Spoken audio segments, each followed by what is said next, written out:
Bring in show music, please. This is Squawk Pod, and I'm CNBC producer Cameron Costa. On today's episode, another American citizen fatally shot by an ICE officer in Minneapolis. CNBC's Eamon Javers reports on the federal, local, and corporate response. The Minneapolis Police Department, right? They're saying, we arrest people all the time, and we haven't shot anybody in a year. And this is 3 shootings in 3 weeks, 2 of them fatal.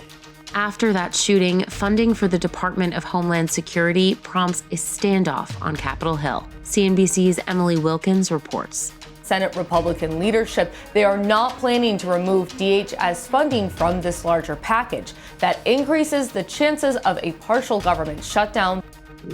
How the unrest at home is affecting America's reputation abroad, and what business leaders are doing about it. Author and history professor at Tulane, Walter Isaacson, joins us. This is affecting America around the world. Transportation Secretary Sean Duffy also shares his own perspective. The question should not be, should we take a pause and give additional training? Maybe the president should bring in more assets. But really the question is, Tim Walz, what are you doing? Plus, digging travelers out of a winter storm around the country. It's Monday, January 26th, 2026, a snowy Monday for many of us, and Squawk Pod begins right now. Stand Becky by in 3, 2, 1. Cue, please. Good morning, everybody. Welcome to Squawk Box right here on CNBC. I'm Becky Quick along with Andrew Ross Sorkin. Joe is out today. Andrew is live at the NASDAQ. I'm in CNBC's headquarters in Inglewood Cliffs. Made it back from Davos, Andrew, but we brought the snow with us. In fact, we have far more snow here, and it's a lot colder than it was in Davos. But we're here. We're back. The city of Minneapolis on edge this morning following the second fatal shooting of a U.S. citizen there this month. Eamon Javers joins us this morning with the latest. Eamon. Yeah, good morning, Andrew. I want to start today with this horrific video of the shooting in Minneapolis over the weekend. Now, I just want to give you a warning. This video is extremely difficult to watch. It shows the killing of a man as he struggled with federal ICE officers on the street. It begins with protesters. They're blowing their whistles and attempting to observe or disrupt the ICE officers. And you see a scuffle there, and officers wrestle the man to the ground. And they remove a handgun from his holster, and then shots. As the officers move away from the man on the ground, as many as 9 more shots ring out and bullets tear into the victim who's lying on the ground. Now, the man killed was 37-year-old Alex Pretty, who worked as an ICU nurse. The Department of Homeland Security says he was armed and, quote, violently resisted attempts to disarm him, although that's not apparent in the video that we just saw. Now, the awful images of his death quickly became the center of a heated debate. Was it a justifiable use of deadly force or a cold-blooded killing? Administration officials blamed Democrats and the victim himself. It's a tragedy when anyone dies, but I can tell you the situation on the ground there is being stirred up by Governor Walz. But Minneapolis Police Chief Brian O'Hara and Democratic Governor Tim Walz blamed ICE and President Trump. People have had enough. This is the 3rd shooting now in less than 3 weeks. The Minneapolis Police Department went the entire year last year recovering about 900 guns from the street, arresting hundreds and hundreds of violent offenders, and we didn't shoot anyone. Now, the president himself also weighed in over the weekend. He took to social media here. He blamed Democrats in this Truth Social post that he put up last night, saying they are encouraging left-wing agitators. Tragically, the president wrote, 2 American citizens have lost their lives as a result of this Democrat-ensued chaos. Andrew, back over to you. Eamon, I want you to stay with us because we want to bring viewers up to speed on what has been the corporate response over the weekend. Major Minnesota business leaders calling for calm following this weekend shooting. In a letter that was released by the Minnesota Chamber of Commerce, more than 60 CEOs of Minnesota-based companies urging state, local, and federal officials, as they say, to work together to find common ground. Now, the letter was signed by the incoming CEO of Target, as well as the CEOs of 3M, United Health, Cargill, and dozens of others. They say the recent upheaval in Minnesota has caused, in their words, widespread disruption and tragic loss of life. The letter didn't mention President Trump or any other political leaders involved in the situation in Minnesota. But it did say representatives of the Minnesota business community have been working behind the scenes with federal, state, and local officials to advance what they call real solutions. Eamon, it was really the first time we've seen the business community say anything about this thus far, mostly coming from the Minnesota community, not the rest of the CEOs of America, all of whom have been watching this play out on social media and on their TV screens. Interestingly, the Business Roundtable, CEO Josh Bolten came out to support what the chamber in Minnesota said. But I think there's a larger question that I just want to raise this morning about, when the business community can and should speak out about things that they believe and are seeing with their own eyes as deeply troublesome.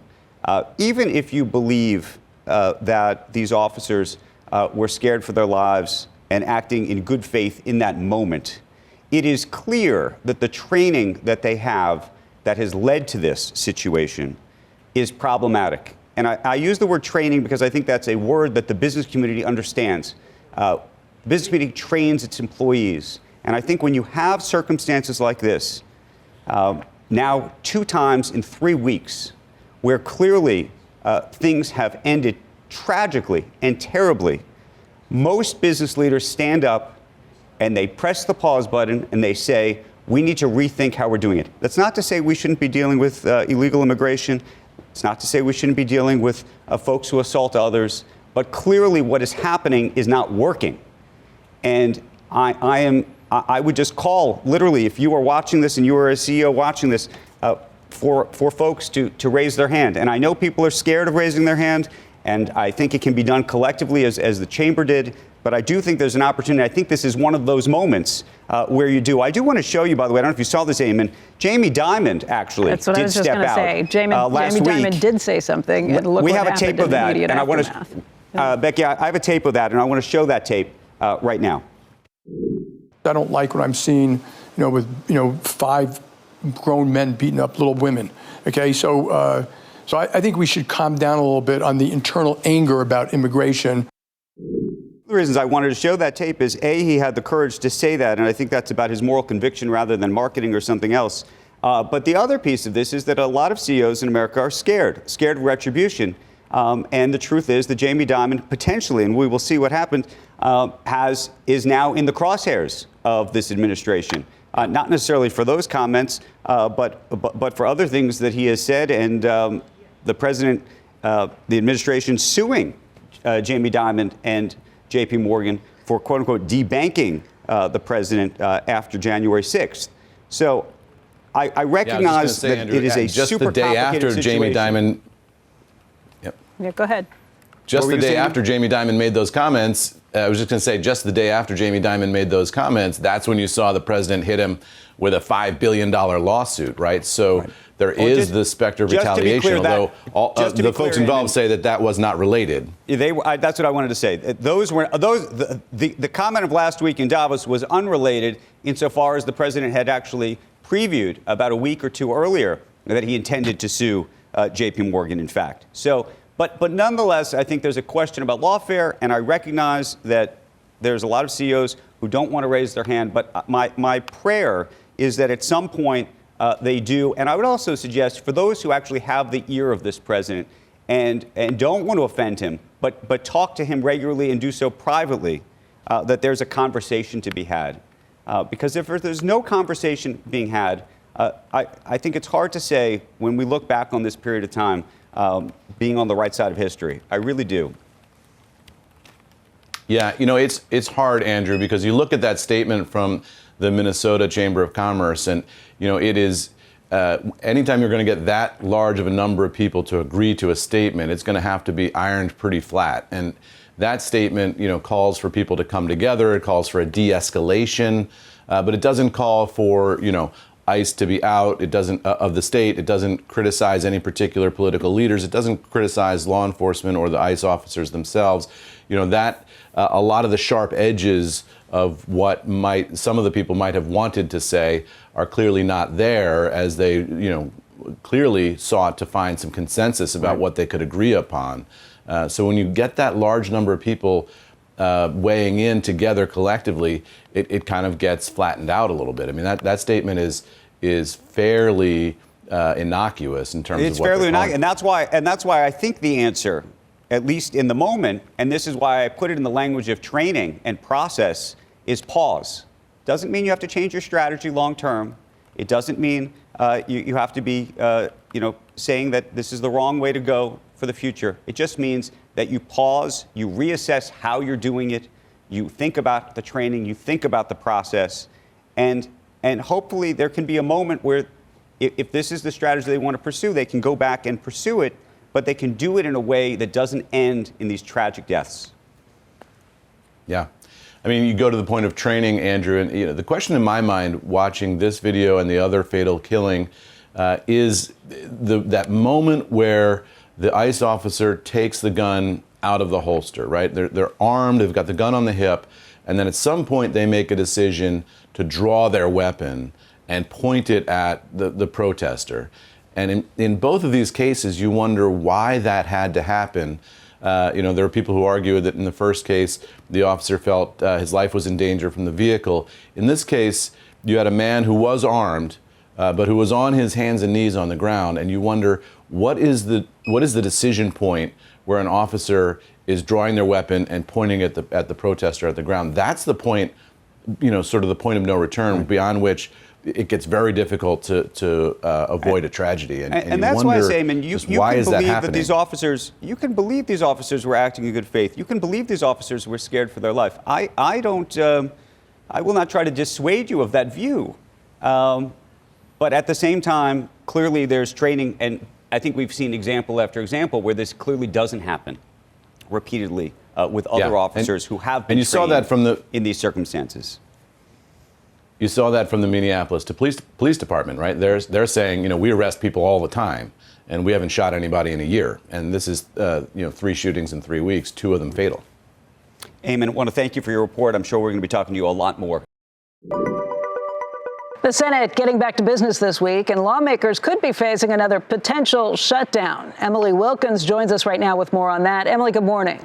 Good morning, Becky. Well, yeah, look, at the chances of a shutdown, they've spiked after this weekend. Senate Democrats are now opposing funding for the Department of Homeland Security, saying that they need to address the federal agent who shot and killed a man this weekend and policies and procedures around that. Senate Democratic leader Chuck Schumer said in a statement that what's happening in Minnesota is appalling and unacceptable in any American city.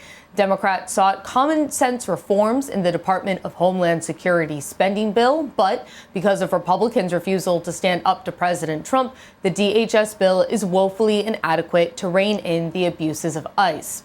Now, DHS funding, it's only one of 6 parts of the government that are set to run out of funding end of Friday. That's midnight on Saturday. And while the other 5 pieces of government funding have strong bipartisan support, sources tell me that Senate Republican leadership, they are not planning to remove DHS funding from this larger package. That increases the chances of a partial government shutdown that would include the Defense Department, would include healthcare programs, financial service agencies, and the Labor Department, which, remember, they do, of course, the jobs numbers and collect other data. Now, it's not clear exactly how a shutdown of DHS would impact ICE operations. If you remember Trump's mega bill last year, that provided a windfall $170 billion for the department, funding that they can use to continue current operations. Becky? Emily, we just came off the longest government shutdown in our history. Has there ever been a precedent where you go through a long shutdown followed by a second shutdown within months?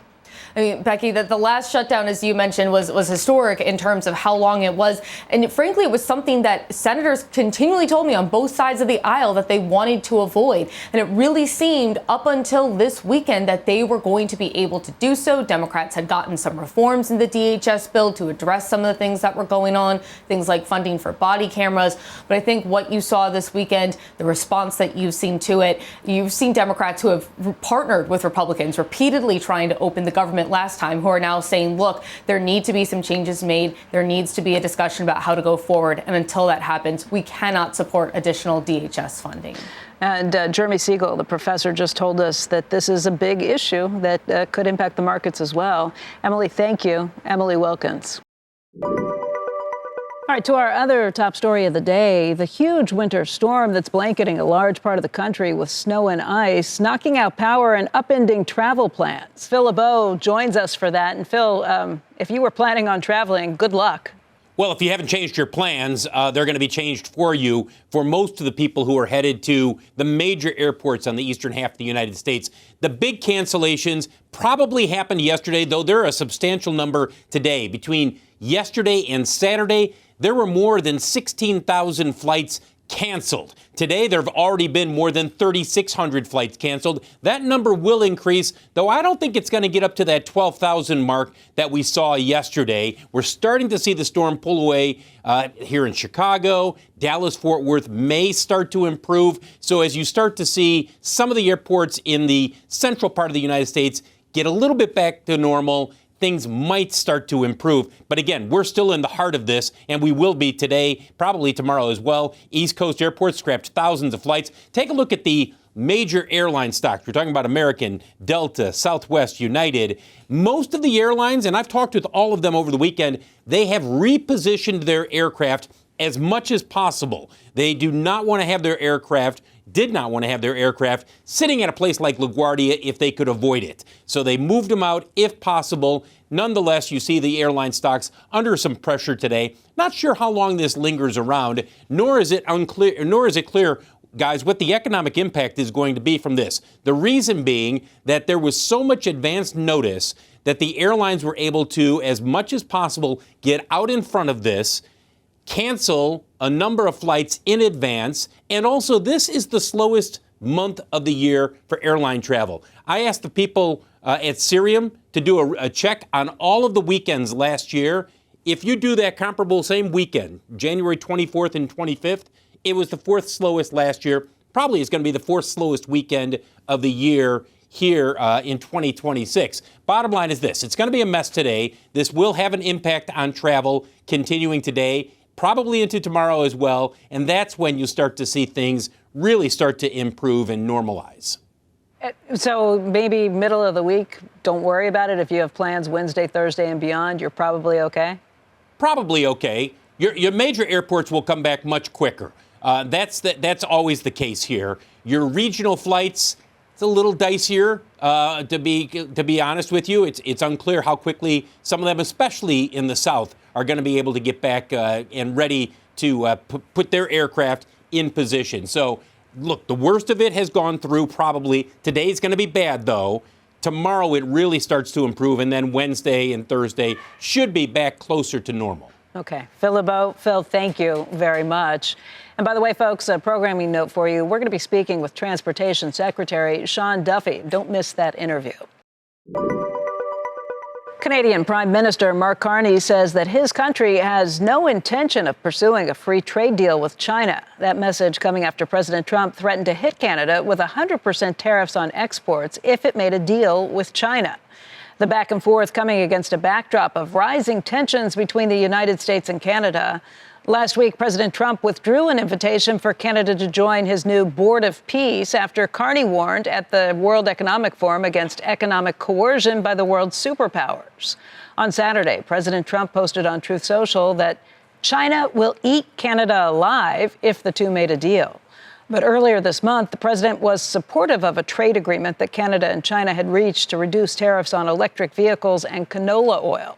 At the time, President Trump said, if you can get a deal with China, you should do that. But Andrew, obviously, this fallout's still continuing after Mark Carney really became the leader of note to stand up and kind of push back against President Trump last week. I was still hearing from people over the weekend who were in Davos about that speech. You know, it's so interesting because I think we made a lot of it. It seemed like the news of the week was Greenland, and in so many ways it was. But I think underneath that, which was sort of a man-made creation, meaning it was sort of built up in one way and then taken away in a moment by that NATO deal, which was so similar in truth to what was on offer before.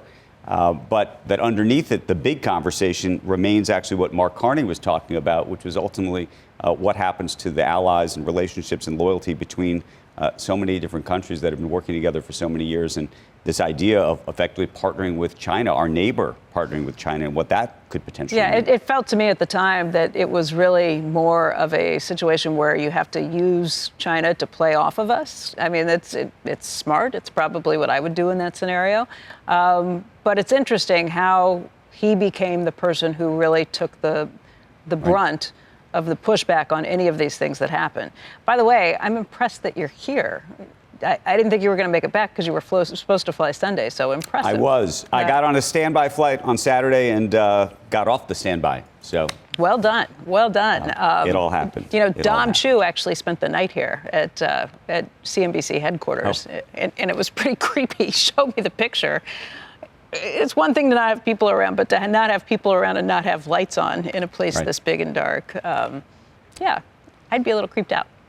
Well, the streets actually, by the way, credit to New York City. Most of these streets have been pretty cleaned up. Not completely, perfect, but I do man, think by the end of today, the plows were things will going get all better. night. Yeah. A lot of kids are very happy for their snow days. Except, by the way, public school kids in New York City who are going to have to do this virtually. So we'll see how happy or unhappy they are. That's a new Mayor Mondami escalation of sorts. Let them play in the snow. Tease will be next. Coming up on Squawk Pod, more on the corporate calls to lower the temperature in Minneapolis. Walter Isaacson joins us to break down CEO reaction to violence on the ground and its impact to America's reputation. We're not talking about Border Patrol or even immigration enforcement here. We're talking about the type of things happening on the streets that can totally sap the American spirit and economy.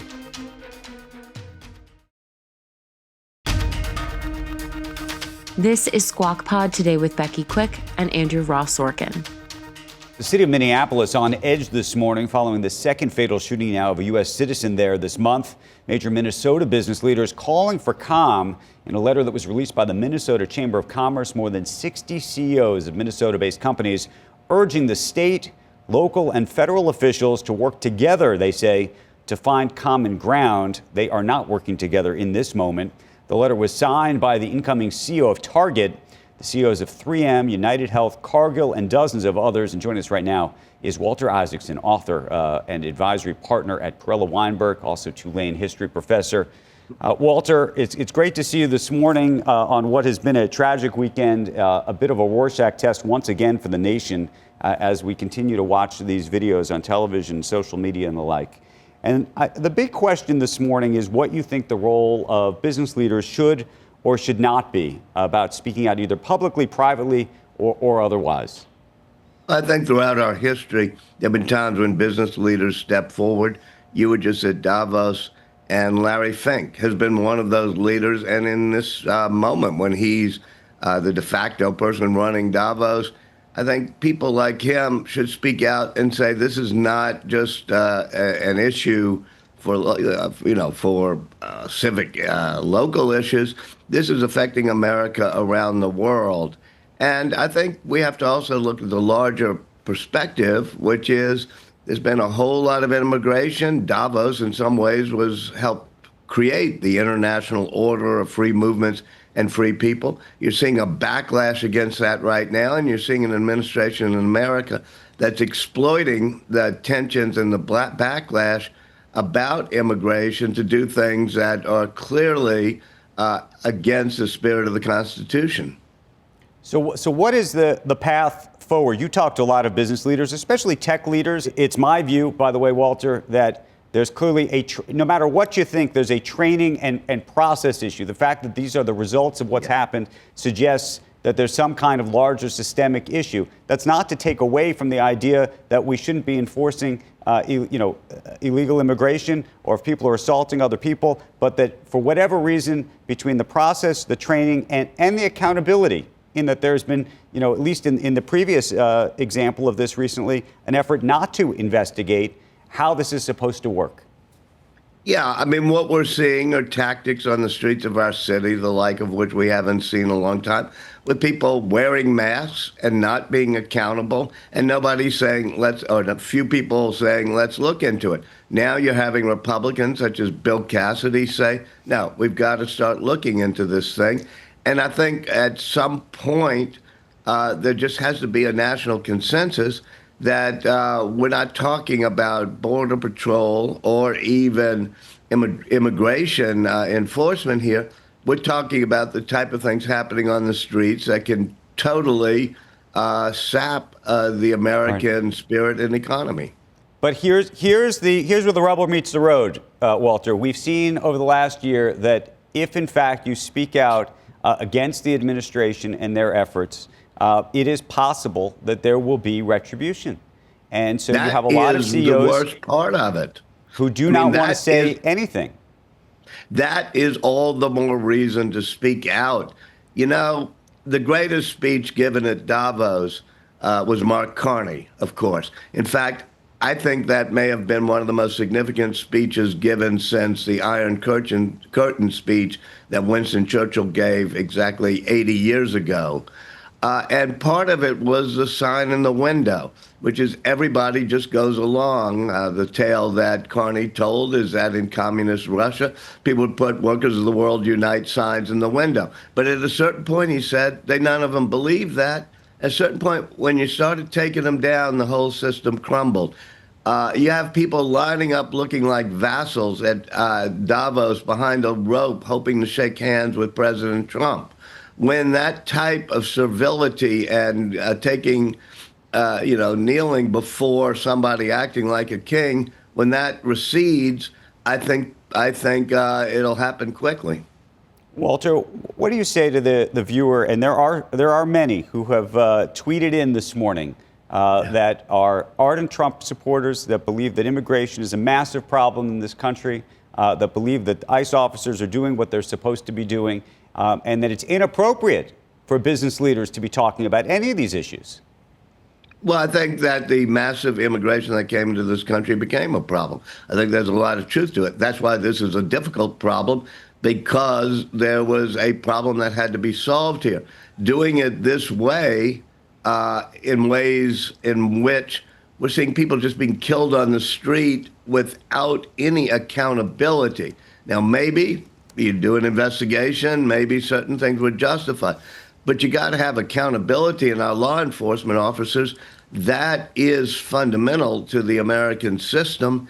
And you can believe in accountability, having some decency as you do it, and still believe you have to have immigration law enforcement. It's not that hard to believe both things. Yeah, Walter, that's what I was going to say. I mean, the videos that we've seen are pretty horrible videos, but we do need investigations and not opaque investigations, very open investigations to tell us what happened, what went wrong, why is this occurring, why is it happening in Minneapolis. Taking down the temperature a little bit to maybe get to the bottom of some of these things. I don't know how that happens. I don't know how do we get to that point. It'd be interesting if J.D. Vance, who made tentative steps in that direction, can help lead the way to at least, I mean, he used the phrase, as you did, Becky, about lowering the temperature, about saying, okay, let's see if we can do this in a more responsible way. So somebody who's got to help lead us the way, and I assume it's going to be a lot of Republican senators, as Andrew said, it's got to be a lot of business leaders, and maybe some people within the administration, maybe Trump himself, who, shall we say, has shown that he has a way to pirouette in a way that Diaghilev never could have done, and start saying we're going to have some sense of responsibility and even some decency as we pursue these important goals of immigration enforcement. Walter, also speak to this, because we do have a number of viewers that have been writing in saying, why is this happening in Minneapolis? It happens repeatedly. Is the governor there inciting these things? Are the protesters effectively asking for it by showing up at a protest with a concealed carry weapon? I ask these things not because I agree with them. I ask them because this is what some of our viewers are asking this morning. Well, that's what makes it difficult. You know, down here in New Orleans, we had immigration enforcement and a Operation Catahoula. things went pretty calmly. There was some resistance, but people weren't showing up with weapons. Yeah, things get out of hand in places. We've seen it, by the way. You can go back 60 years, whether it's the streets of Chicago or Portland or Seattle or places like that. But that's America. In America, you have the right to film your government, by the way. You have the right to resist things you think are going wrong. And Minneapolis has a pretty strong tradition of doing things like that. And I think we have to kind of lower the temperatures, you said, respect the right of people to protest, and for that matter, use their phones. No, if they're carrying weapons, that's a real problem, but there's still a training method to de-arm people, not just shoot them. Walter, you know, I spent some time on X last night, and you've written the biography, the definitive one on Elon Musk, just to see what some of the folks in Silicon Valley and maybe Elon and others have been thinking about this. There's very little, actually, commentary on this topic at all. And if it is, it seems to be more questions about either the protesters or supportive of efforts to stop illegal immigrants than necessarily even recognizing some of these issues that you're referring to. Can you speak to that, given what you know about that part of the world? Well, first of all, the algorithms of social media, be it X or other places, are not designed to say, let's lower the temperature. In fact, by raising the temperature, they get more enragement, which means more engagement. And I think it's bad to go there to any social media site and say, let's see if we can get some reasonable discourse where people understand both sides of the issue. I think you put your finger on it. There is a collaborationist, let's get along mentality where whether it's, people meeting with the president, wanting to be there, opening movies on Netflix with the president, and they're not willing to stand up. I think that's deeply unfortunate. I think the tech leadership is in that group, and so are the Republican party leadership, other than people like Bill Cassidy and Tom Tillis. And the only thing I can hope for is that Mark Carney's right. Once people realize that the fiction and charades cannot continue, it crumbles rather quickly. Walter Isaacson, it is always good to talk to you, and we look forward to talking to you again very, very soon. Thank you. Up next on Squawk Pod, digging Americans out of a massive snowstorm with Transportation Secretary Sean Duffy. Clearing our runways, salting, putting sand in our runways. But then we have staffing issues, right? Just like everyone has trouble getting to work, whether they're going to the office, a lot of our airport workers are having trouble getting in as well. So we're navigating that, and we're hoping by midweek we're going to be back to normal.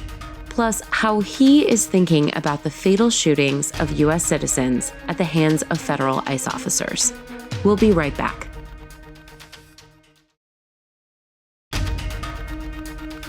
Welcome back to Squawk Pod. You're watching Squawk Box on CNBC. I'm Andrew Ross Sorkin, along with Becky Quick, who is at CNBC HQ. Joe is off today. We got a lot going on, though. President Trump just posting a new message on Truth Social. It says, I am sending Tom Homan to Minnesota tonight. He's not been involved in that area, but knows and likes many people there. Tom is tough but fair and will report directly to me. Separately, a major investigation is going on with respect to the massive $20 billion plus welfare fraud that has taken place in Minnesota and is at least partially responsible for the violent organized protests going on in the streets. Additionally, the DOJ and Congress are looking at Congresswoman Ilhan Omar, who left Somalia with nothing and is now reportedly worth more than $44 million. Time will tell all. Thank you for your attention to this matter, President DJT. A massive winter storm pummeling the United States with ice, freezing temperatures, and large-scale power outages. Joining us right now is Transportation Secretary Sean Duffy. And Secretary Duffy, thank you for being here today. We've heard an awful lot about this storm, but maybe you can give us the latest about where it has been the worst and where the problems are most severe at this point. Yeah, so in the southwest to the south, a lot of ice, anywhere from a half an inch to an inch of ice. By the way, Becky, if you have that much ice, just a half an inch will add 500 pounds to a power wire. So we have over 1 million people who have lost power during this storm. As we sit right now,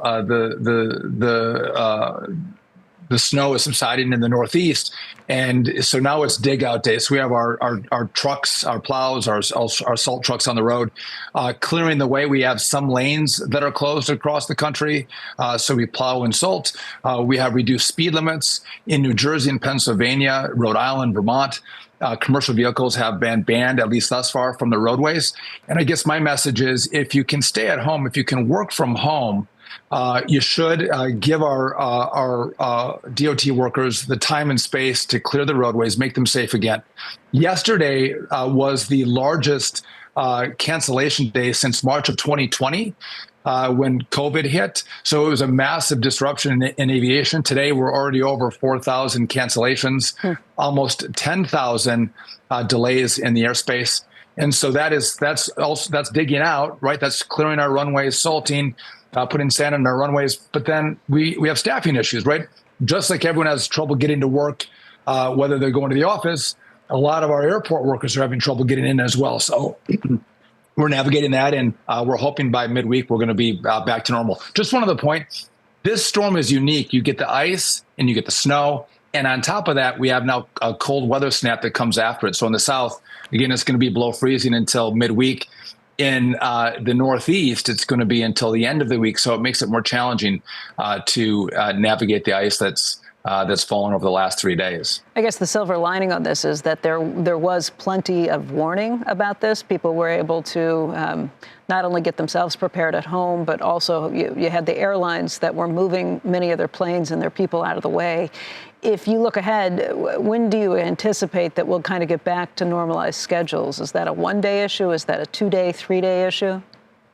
I think for the FAA, we're looking at Wednesday as our hope to get back to a normal schedule. Again, still significant disruptions today.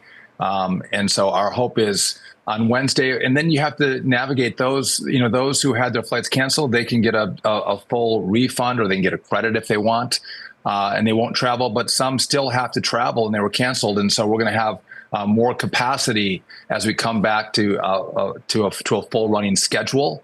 So you'll expect more full flights as you fly this week, just as people are going to their destinations.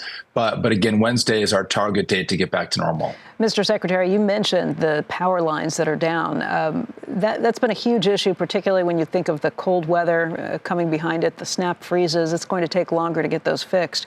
What are you telling people right now who are without power, just in terms of what they can expect?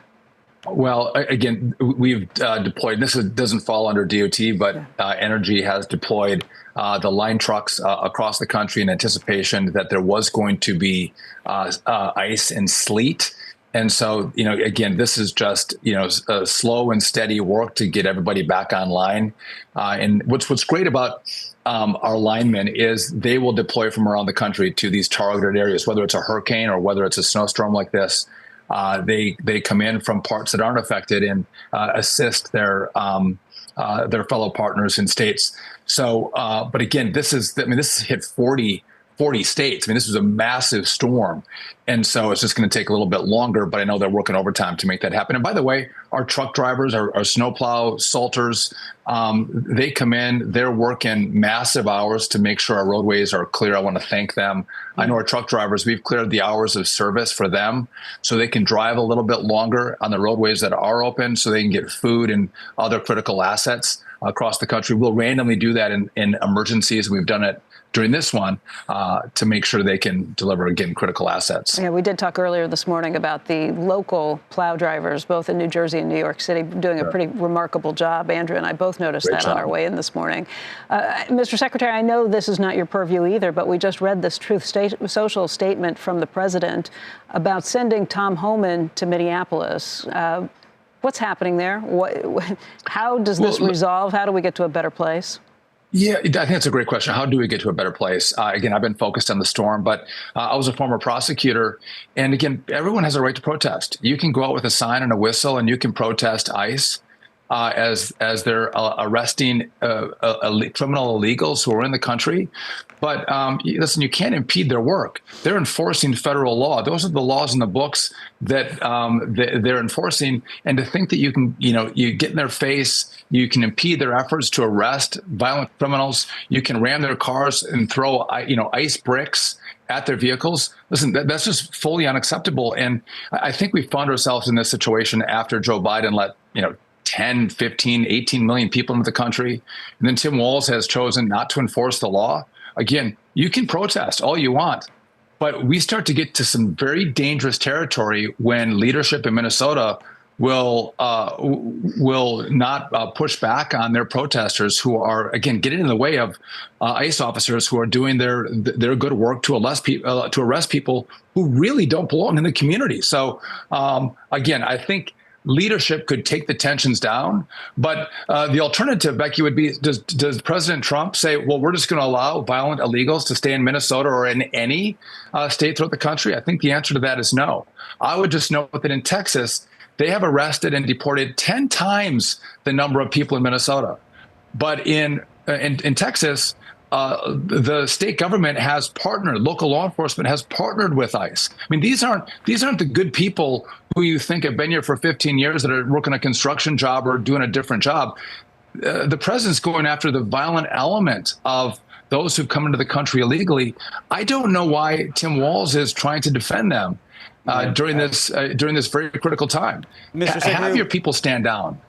Mr. Secretary, let me ask you, though, a different question. Do you believe that ICE, as currently constituted, has the appropriate training not to deal with apprehending illegal criminals and illegal aliens that are here and shouldn't be here, that have assaulted others and the like, but to actually deal with protesters, even protesters that we don't think are behaving the way they should be behaving? Because we've now seen two deaths, tragic, both of them. And I think there's a lot of people in America that look at that and say, whatever is happening, the end result is not what we want. And the question is whether there should be a pause on whatever's happening here so that we can get the appropriate training, we can take the temperature down, we can get to a place where this is not a reoccurring event. You're right, it is tragic. You don't want to see any loss of life. The problem is that you do have protesters who are getting in the way of ICE, that aren't just protesting, they're actually impeding ICE's work. And so could there be more training? These are ICE officers. These are not riot control police. But the question should not be, should we take a pause and give additional training? Maybe we should bring in more, the president should bring in more assets. But really the question is, Tim Walz, what are you doing? Why don't you have local law enforcement? Why don't they step up and provide assistance to make sure they can give some control to the citizens of Minnesota and keep them back from ICE when they do their work? I mean, that's the real question. That Tim Walz would sit back and go, I'm not going to do anything. I'm going to tell local law enforcement to stand down when these are legitimate actions to arrest violent illegal criminals. I think, again, it doesn't make your community more safe. It makes it more dangerous. And listen, we believe in law and order. And so could there be more assets deployed? Yes. Should Tim Walz partner in this effort? Absolutely. Do I think the rhetoric that's inflamed people, do I think that's dangerous? Yes. Do I think the fact that he's told local law enforcement to stand down, is that dangerous? Yes. And so I think the question should be to Tim Walz and Democrats, what are you doing? Who are you trying to protect, and why are you trying to protect them when they really have no place in America or in an American community because you're here illegally? And not only that, you're committing crimes.